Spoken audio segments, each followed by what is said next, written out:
There are no words for the train wreck that's about to go down in the UK.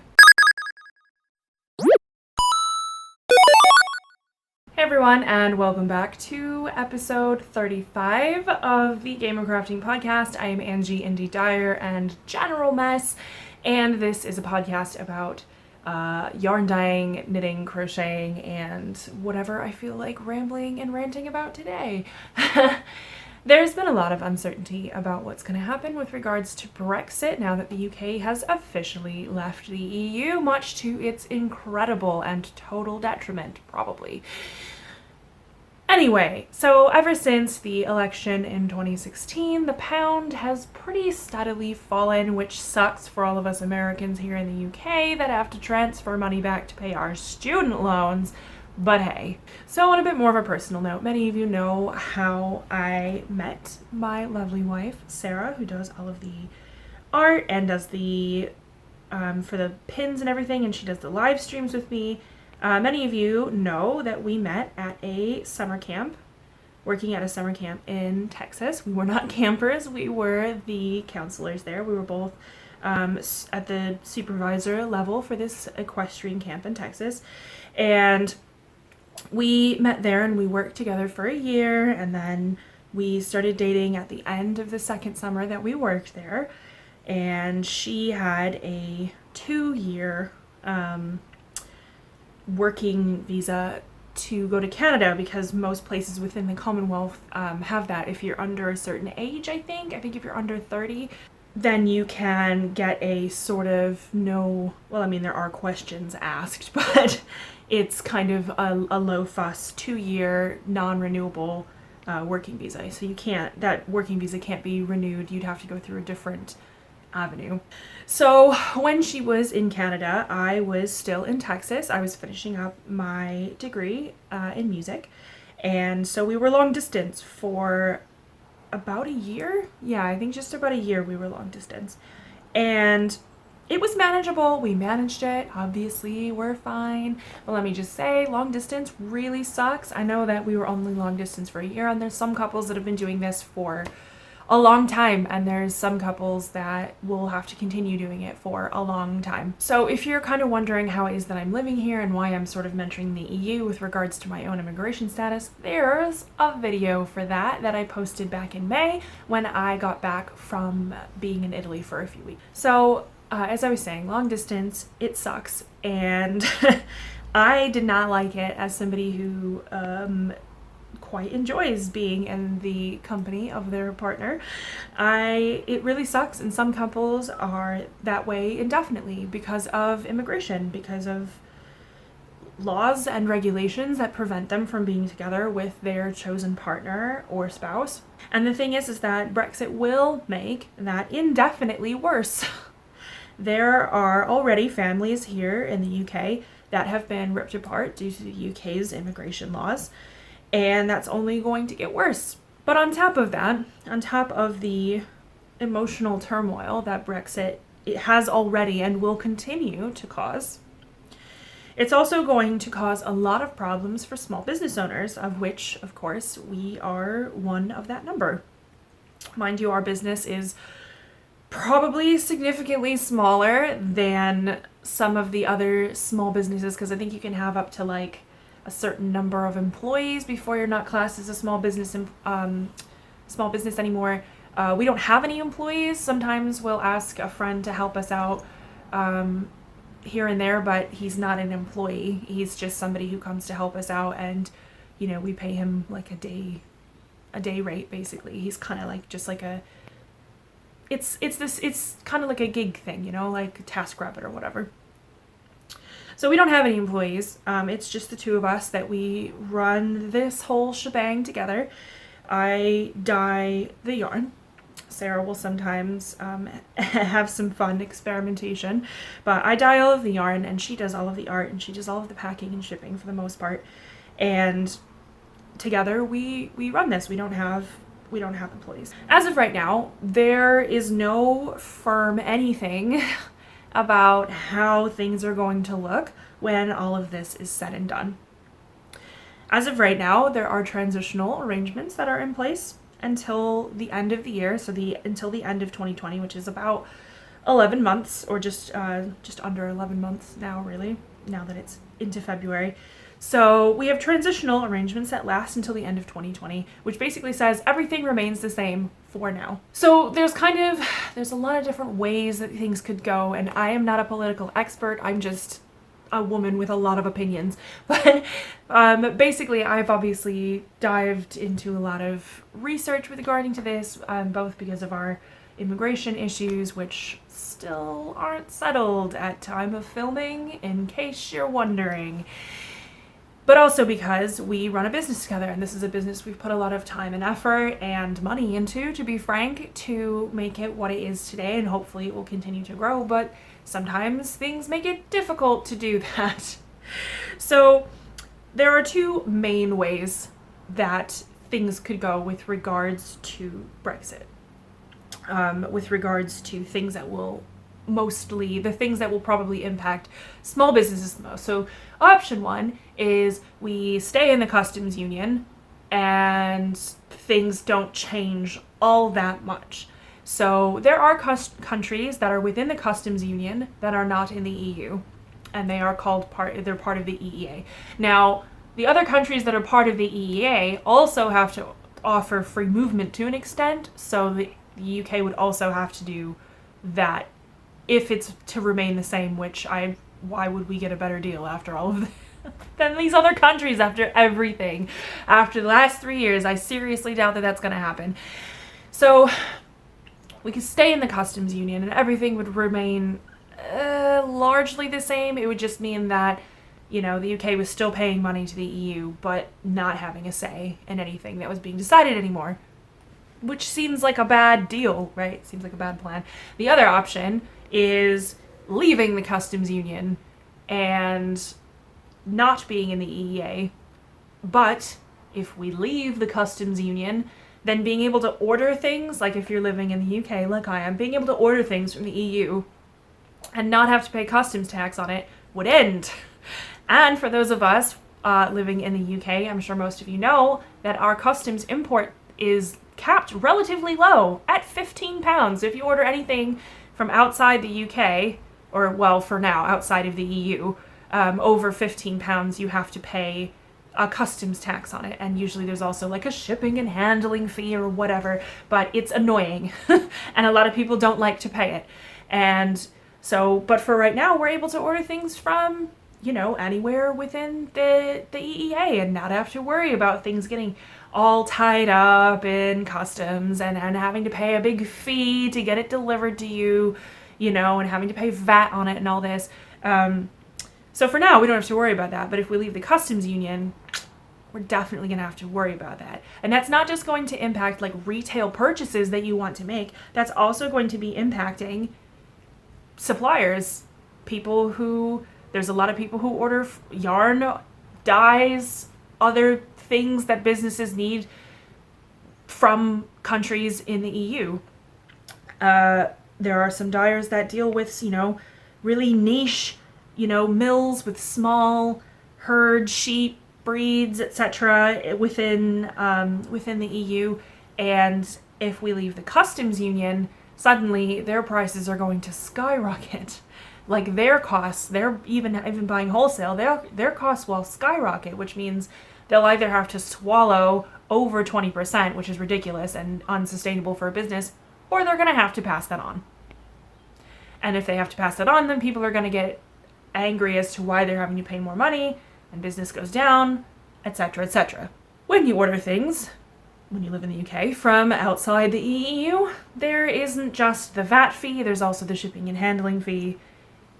And the thing is that if we are not in the EEA anymore, and we want to send orders to our customers in the EU, they will also have fees and delays and tax to pay, etc. Which seems like a bad plan. That seems like a worse plan. That seems like a lot of red tape, and it seems like it's going to really negatively impact a lot of businesses. It just seems like a bad idea. People are concerned that they're going to get stung with customs, which is understandable.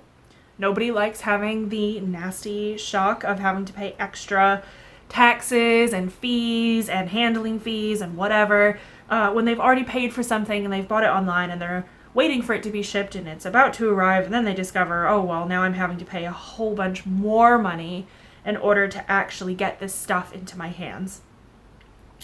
The first time that I learned that lesson was when we were living in Canada. After I finished my degree in Texas, I got a 1-year working visa for recently graduated students under a certain age. I can't remember the name of the visa.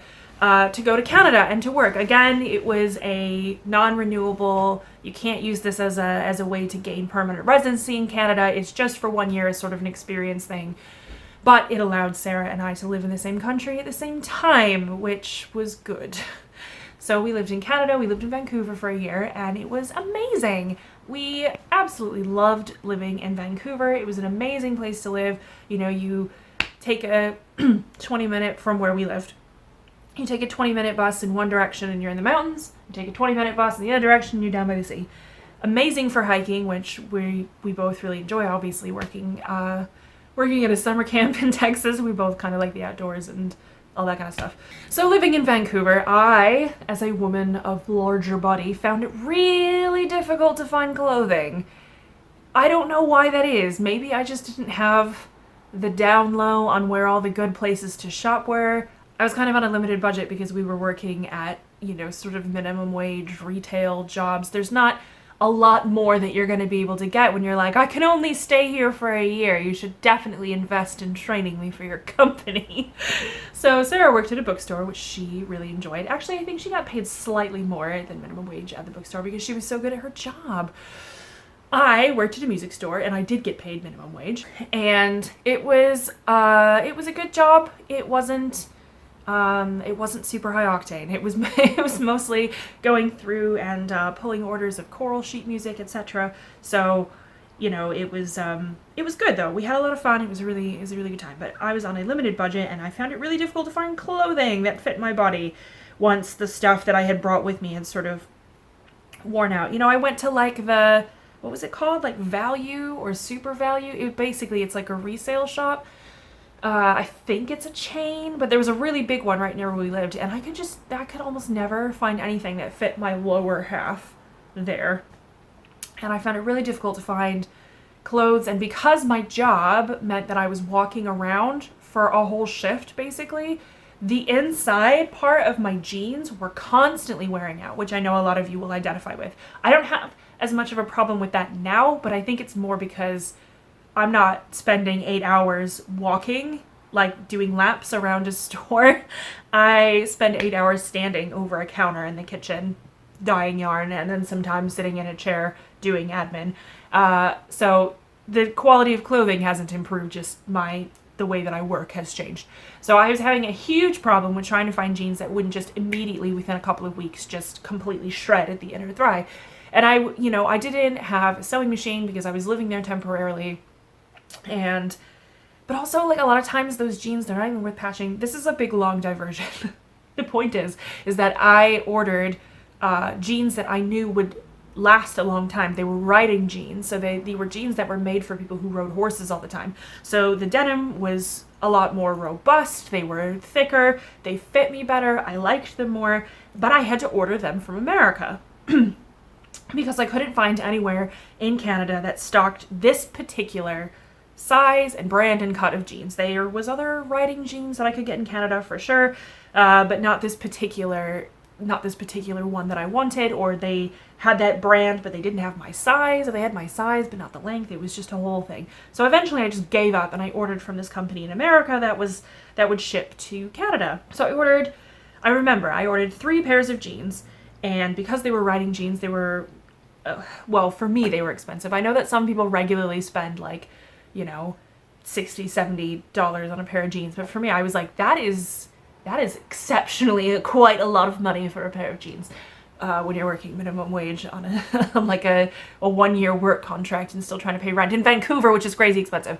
I ordered these 3 pairs of jeans and I was very excited for them to arrive because I was sick and tired of dealing with my jeans blowing out at the thighs all the time. It was just incredibly infuriating, and I was just like, yes, they're gonna arrive soon. I'm really excited. And they took ages, and I was like, well, you know, I guess post is a bit slow, you know, because it's Canada or whatever.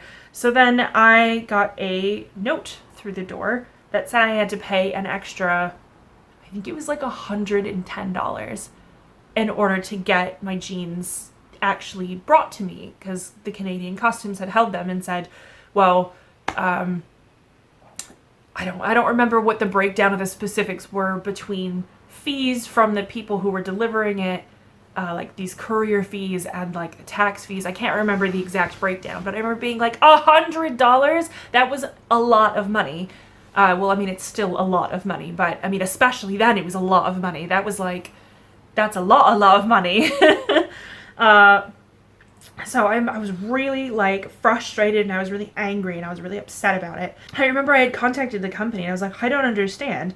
Like, I don't understand why I've been charged like this money. And I know that that sounds really silly and naive, but in America, the import threshold is $800. So I had never, even though I had ordered lots of stuff from overseas living in America, even as an adult, I had never been given a slip for tax for any of that ever. So I was like, what is this?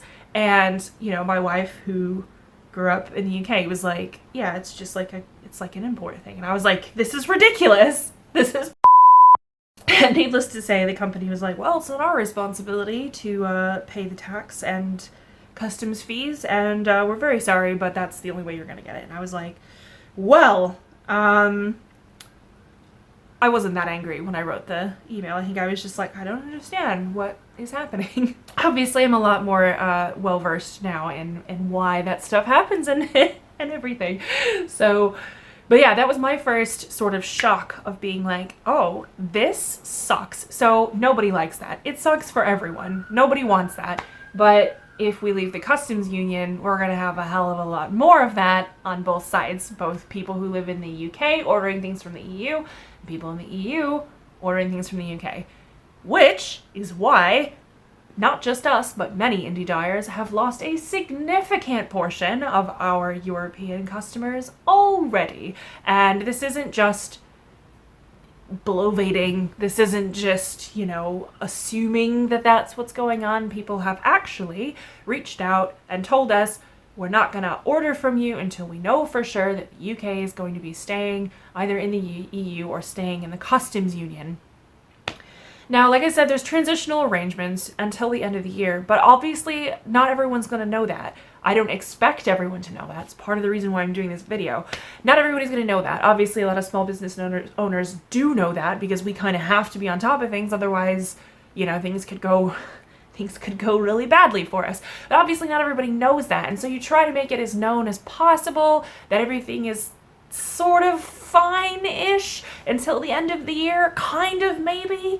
Everything is fine to the end of the year in the way that it will stay the same as it's always been, but past that, we don't know, and the government doesn't know. And so the government's going, make sure you prepare your small business for Brexit and the transitional arrangements ending, and you're going, well, what should I do to prepare? And they're like, make sure you prepare! Make sure you prepare! What should I do to prepare? Make sure you do it. Okay. It's like the teacher tells you you're going to be getting a test, but they're not going to tell you what it's on. And there's not even a textbook. They're just like, there's going to be a test. Make sure you study. Study what? It's going to be a test. Make sure you're ready. You fail. Fail the class, have to retake it. The thing is, not every business is going to survive Brexit. In fact, many of them aren't going to. We have relative confidence that gamer crafting will survive whatever comes next through a series of hoop jumping and political gymnastics and being as read up as we can on what's happening and being very on top of it, and the fact that we have enough privilege to be able to have a business in the first place and be able to invest money into it and be able to do things like purchase business insurance and also have contingency plan and another contingency plan and contingency plans C through Z. We have a lot of different ways that we might end up managing how Brexit happens with regards for us and our gamer crafting business. But obviously not everybody has that kind of flexibility. We don't have kids. We don't have a mortgage. We are relatively mobile, you know, neither of us are disabled. We're both white. We have, you know, enough of a safety net that, you know, we're not going to end up homeless if something bad were to happen to the business. It would suck and it would put us in a bad position, but we would not end up homeless. So we have a lot of privilege in that we're able to say that we have that confidence. There's a lot of people that are going to have to just cut their losses and say, I have a family that needs to get fed. I have a house that needs to get paid for. Otherwise, we're going to end up out on the street. I cannot keep doing this. So there's a lot of businesses, especially within the yarn business, that are not going to survive whatever happens next. I'm not trying to say, oh, you know, definitely spend above your means to buy money from us, to buy yarn from us, or to buy yarn from other small businesses. I'm also not saying that we're in such a comfortable position that you should definitely stop buying yarn from us. I'm just saying that these are the realities. Nobody really knows what's going on, and a lot of small business owners are feeling very nervous. We're feeling very nervous. You know, whatever comes next is probably going to take a significant chunk out of, you know, the funds that we've stashed away that were hopefully going to be for, you know, not surviving Brexit. You know, would have been nice to be able to save up all of that money and then do something nice with it, like get a studio space. I'm just saying it's a difficult topic, but transitional arrangements till the end of the year. So get all of your shopping out of the way now or something. I'm sorry that there's no uplifting end to this. LOL.